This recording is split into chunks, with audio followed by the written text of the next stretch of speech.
Welcome to this month's Market Outlook Update, where we'll recap what happened in February and present what the future may hold for asset markets. In the interest of getting this out sooner, I've shifted down on kind of the production level of the video, so please excuse that. I had to do that or else this thing would never come out. In this video, I'll first touch on the economic data and then kind of round things out with my market outlooks and what I think the market impacts might end up being. All right, so first for the executive summary, right? January's U.S. economic data released in February point to a resilient and perhaps strengthening U.S. economy.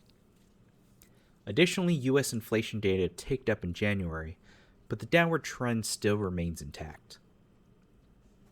Liquidity conditions marginally tightened towards the end of February, though previously flagged easing conditions are still in play for Q1. What does this mean? Well, expect heightened 2A volatility as a schizophrenic market digests conflicting data. Everything that we've seen over the past week, both to the upside and the downside, more of the same for the rest of the year, most likely. Now, to this point, while media pundits may rally behind constantly changing narratives, we believe extremes will eventually mean revert back to longer-term trends. For example, inflation has been coming down for half a year or so at a steady pace. Both the rapid decline in November and December, as well as the rapid acceleration in January, were examples of extremes that dominated the news flow, but eventually course-corrected with time. This is important. As far as how I'm personally handling these markets, basically I'm fading extremes, both on the long and short side, while playing for modest returns in risk assets. So where does this put our three-factor model? Well, while we forecasted a QE or quantitative easing-like regime, data and market moves actualized a quantitative tightening regime on the back of a strong January growth and inflation data. Now, normally I look to separate growth and inflation, but in this report I'm going to combine them as I believe they stem from the same catalyst. So what exactly happened? As a quick intro, I want to introduce the four broad corners of the economy: production, employment, income, and consumption. Each factor influences the next, both on the way up and the way down. For example, if more and more people are being hired, this boosts the total income in the economy. As incomes rise, people consume more. As consumption pressures companies that sell these products and services, they need to ramp up production. And as production increases, companies hire more workers, and on the carousel continues.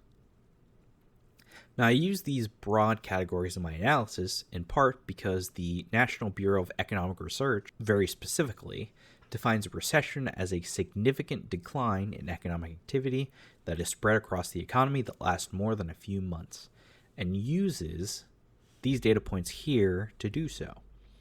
And these kind of 6 data points can be shoehorned into the four corners of the economy. So I'm effectively trying to do what the NBER is doing, just with some foresight. Okay. So I want to start with employment this time.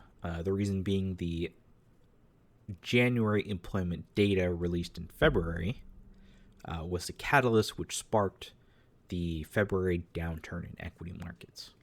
When we look at payrolls in the private sector, we can see that there was a massive uptick in January, followed by an almost equally volatile tick down in February. This is the first example of extremes reverting back to longer-term trends, right? Employment has been steadily decreasing over time, but the month-to-month data points will cycle above and below this longer-term trend. Arguably, the most Goldilocks factor for the Fed was that the labor force participation rate continues to tick up. Again, slowly but surely. Additionally, on the income side, there's actually more for the Fed to like. Average hourly earnings continues to moderate, which is a good sign that wage inflation isn't as hot as it was in the 2022. In fact, average weekly earnings came in negative, likely due to hours being cut. But once again, I expect this extreme to revert back to trend. Now, this is important because Jerome Powell has stated that he/the Fed are now data dependent. So we kind of need to integrate all of the pieces of new data in order to try to predict what the Fed may try to do. There is, however, one data point which suggests an acceleration in growth and inflation. While PCE data take longer to release, we should attribute more weight to them over the popular CPI reports. This is mainly because the Fed prefer PCE data. It's released later in the month, it's more comprehensive, it has certain weightings, I guess, that the Fed and Powell prefer. All right, so in January's PCE data reported at the end of February, this signaled a very strong consumer. This is key here. A very strong consumer on the back of accelerating income growth. Now, why did incomes rise so dramatically? One word, taxes. When we look at this chart, on the left, the blue line represents personal incomes, while on the right, the red line represents personal current taxes, right? How much individuals had to pay in taxes. The green line on the left is disposable income, which is the difference between the two numbers. As we can see, income growth continued on trend, but taxes dropped meaningfully, resulting in a boost in disposable income. So how meaningful was this drop? Well, I calculated the compounded monthly average changes of these variables, and I compared them to the move in January. We can see that taxes were a massive outlier, which led to a 2% monthly increase in disposable income. And the consumer spent most of it, right? Now, this spending is a tinder for both growth and inflation, and we see that in the data. Asset markets priced it accordingly. But the reason we look backwards is try to look forwards. Are these dynamics sustainable? The short answer is yes, but the effects are likely to fade as a year progresses. From what I can see, this income tax disparity resulted from two methodic dynamics. First, Social Security implements cost of living adjustments once at the beginning of the year, and because 2022's hot inflation numbers, this year saw a large adjustment that hit all at once. I believe it might even be a historical record. Social Security income is not taxed, and its recipients have a high propensity to spend. Secondly, tax year 2023 income brackets adjusted meaningfully, due again to 2022's hot inflation numbers. This means that somebody making the same amount in January as they did in December will owe less tax in January than they did in December, right? And we know that incomes rose as well. So both these dynamics happen at the beginning of the year, meaning that the rate of change impact fades over time. Big impact in January. You'll probably still feel the effects for a couple months. Then after a while, this becomes kind of the new norm in what you spend, and everybody forgets that it happens. Intuitively, as overall incomes rise, this creates the potential for consumption to rise as well, and rise it did. U.S. individuals and households increased their spending in January at the fastest pace in recent history. How fast? Well, you have to go all the way back to the reopening in 2021, when the U.S. economy literally reopened from being completely shut down. You have to go that far back in order to see a bigger spike. Right? This is unequivocally a sign of strength for the economy and inflation. I'll talk about how these data may affect asset markets later on, but this is kind of the key theme, right?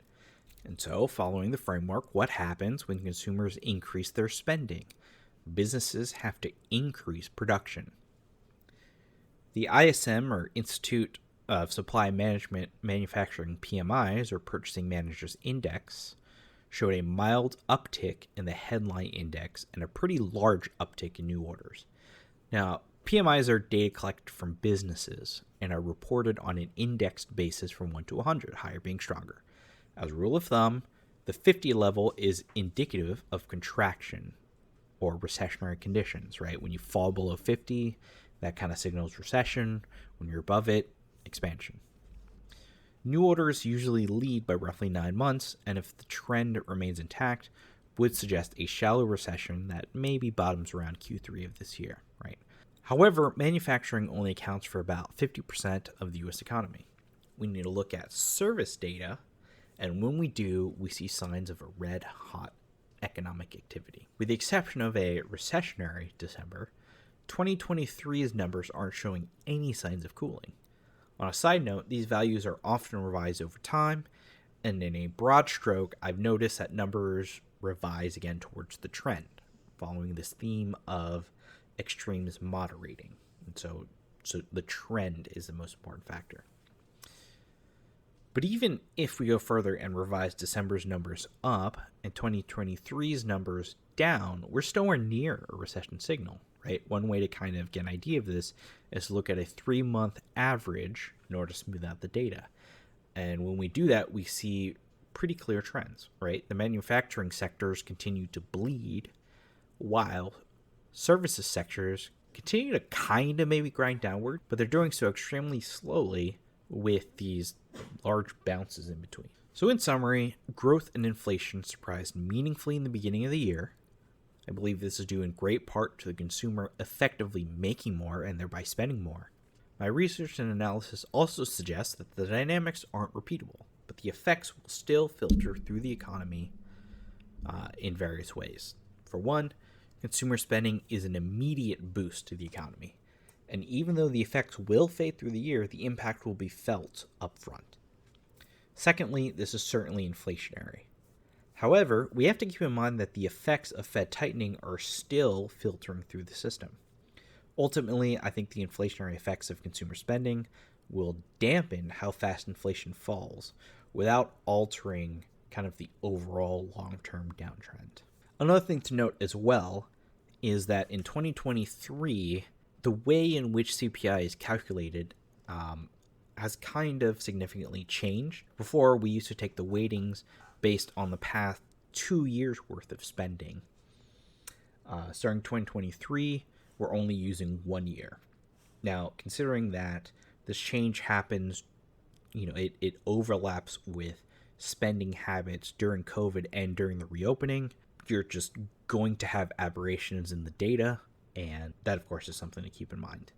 So now let's do a quick trip to international events before closing with asset markets. Now, say what you will about inflation in the US, it's much worse in Europe, right? While we may argue about inflation not coming down fast enough in the US, Europe has yet to even turn the corner, right? They don't see the light at the end of the tunnel. Now, this is likely to be positive for the euro versus the dollar, but very negative for European bonds, especially short-term ones. On the other side of the world, in Japan, the Bank of Japan's Governor Kuroda attended his last meeting as the head of the BOJ, and the new governor, Ueda, was finally officially confirmed. While it's unlikely that Ueda is a hawk, meaning a proponent of tighter monetary policy, Kuroda, the predecessor, was so accommodative in the BOJ's monetary policy that the bar is pretty low for the new governor to be more aggressive in tightening monetary policy. Japan is the last bastion of quantitative easing, and should ultra-loose monetary policy reverse, this catalyst with an appreciating euro are lining up for effectively a weaker US dollar. Finally, is China reopening? It seems so, but I think the market got ahead of itself as mixed data came in since the beginning of the year.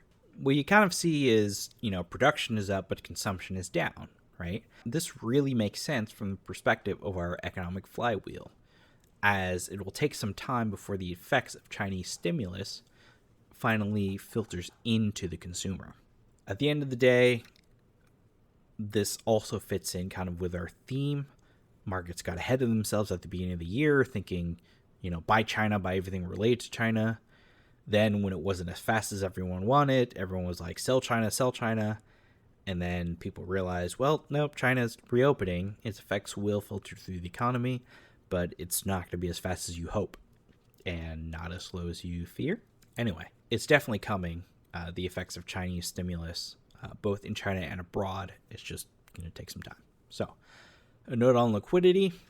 Our U.S. net liquidity function we talked about at the beginning of the year hasn't really played out like we hoped. But it also hasn't dropped, right? So I guess in a way it's correct in the sense that if the thesis is you won't have withdrawing liquidity in 2023 to the same extent that you saw in 2022, right? It's been flat really since October. And in 2022, before October, it was very clearly in a downtrend. So we'll see. There's still some time for the thesis about liquidity heading up, although admittedly the window is starting to close. Just something to keep in mind. What I will say is Cross Border Capital publishes some liquidity data that I personally don't have access to. But according to them, on a global basis, right, we are at an inflection point in global liquidity. Again, we'll see what the effects actually end up being, but something to keep in mind. Now let's take a look at our forward outlook and market thoughts. What actually happened in February was admittedly quite a bit off from my overall predictions for Q1. That being said, the totality of the data suggests to me that February was an overreaction to the downside, the same way January was an overreaction to the upside. We've started to see movements along those lines where things are reverting back to trend, ignoring for the moment the effects of the recent bank failures. When we look at rate expectations, we see that the Fed is now priced to deliver a 25 basis point rate hike with a nearly 30% chance of a complete pause. I do want to take this moment again to reiterate how extreme the markets priced in a 50 basis point hike just a week ago, and now that has completely reversed course, along with our theme of just ignoring extremes. Now, I'm not a big technical trader, but I think it's worth incorporating it at the end of an analysis, just like as an extra check, right? For those who aren't familiar, technical analysis looks purely at price patterns of different asset classes in order to try to make predictions on future market movements. At the time that I initially drew up this slide, equity markets and crypto markets were at well-followed support levels, meaning they had fallen to prices that often signal to technical traders come in and buy. I'm not saying markets will make a V-shaped recovery, only that if markets were going to make a V-shaped recovery, they'd be doing so here, and that it's worth waiting a little bit before exiting any equity positions or shorting. Now, I'm following this up the day after. It's abundantly clear here that markets are bouncing off of these support levels. And the final minor consideration is seasonality. Now, if we look at this chart here, we see that we are at a low point for the typical year. Now, pair this with the fact that the third year in a presidential election cycle tends to be quite good for equities. There are several good reasons to think we have some tailwinds behind risky assets. So now let's take a moment and combine everything that I'm expecting. First, the consumer is alive and strong as ever. Consumer spending has spurred production, the combination of which is good for corporate profits. A strong Q1 corporate profits means good equity earnings, potentially surprising to the upside when reported in Q2. Inflation is still moderating, despite doing so at a more moderate rate than it did in November and December. This being the case, I'm expecting the Fed to hike 25 basis points. I would be pleasantly surprised if they didn't hike at all, but given that a year ago Powell had kind of came out dovish in March as a result of the invasion of Ukraine with kind of a wait-and-see approach, it's possible that he may scale back, but what I know from him, I don't expect that to be the main possibility. Either way, if I'm likely wrong, it's actually going to help my thesis anyway. Now, the longer-term rate curve has moved down massively, meaning that the pressure on multiples is being relieved. Let's pair this together. Strong earnings, higher multiples, typically lead to higher prices. Pair that with technical support, seasonal factors, an elevated VIX, or some people call it the fear gauge for a reason. As we come off of that fear, that's good for equity markets, right? We also had extreme short positioning for market participants in both the rates markets as well as equity markets and crypto markets for that matter. And so when you take all of this together, I think there are many tailwinds for risk assets, despite let's call it the long-term recession is on the horizon, right? It seems like the economic data is showing that, the horizon might be quite away. When we look across the board, this is what the macro regime suggests to me. Equities look positive. Here I mark fixed income as being neutral because it will be quite specific to the characteristics of the bonds. Are we talking about treasuries, investment grade or high yield, mortgage bonds? I think that the dollar and commodities will have headwinds, while monetary assets like gold and Bitcoin still have some positive action behind them. Again, just to add another note, as this is being recorded a few days after the script was written, but we can see some of this spring to life. Obviously, the opportunity set is maybe not as strong as it was before, but all of the tailwinds that I mentioned before are still in play. Speaking of which, let's see how the barbell strategy is doing so far. Recall that a barbell strategy is one where you pair a large investment in a conservative asset and a small investment in a high risk asset, both of which have a positive investment case. Now, at this juncture, I had chosen 2-year treasuries and Bitcoin. This thesis was more fleshed out in a previous video. To quantify this a bit, let's hypothetically allocate a 90-10 split. The reason for this is due to Bitcoin's highly volatile nature, as you don't need me to tell you. You'd want to reduce the risk allocation compared to like a 60-40 equity bond split, right? So high risk, high volatility asset, bring it down, to 10% or something like that. Anyway, year to date, 2-year treasuries have returned a little over 1% in appreciation and interest, while Bitcoin has appreciated over 45%. Keep in mind that these numbers will be different depending on your start and end points. I'm just using year-to-date numbers because that was roughly when I formulated the strategy, but honestly it's because it's just easy to calculate. I can look at my dashboards and it gives me year-to-date numbers. Again, an additional note, some of these prices have moved, particularly for the better, since I first wrote the script, but the thesis is still there, at least from my perspective, just the opportunity has maybe closed a little bit. Okay, so this strategy gave a blended 5.68% return, but the real strength, in my opinion, is that it did so with relatively low volatility. And the reason for that is the vast majority of the strategy is in short-term treasuries. I'm still personally running this strategy, as the main catalyst that I'm betting on, the debt ceiling drama, again, check out the previous video if you haven't yet, this catalyst has yet to make front page news, right? When you put on a trade or investment, you want to do so when it's on page 10 of the newspaper, let's call it, and then take it off when it's now front page. And we're not quite there yet.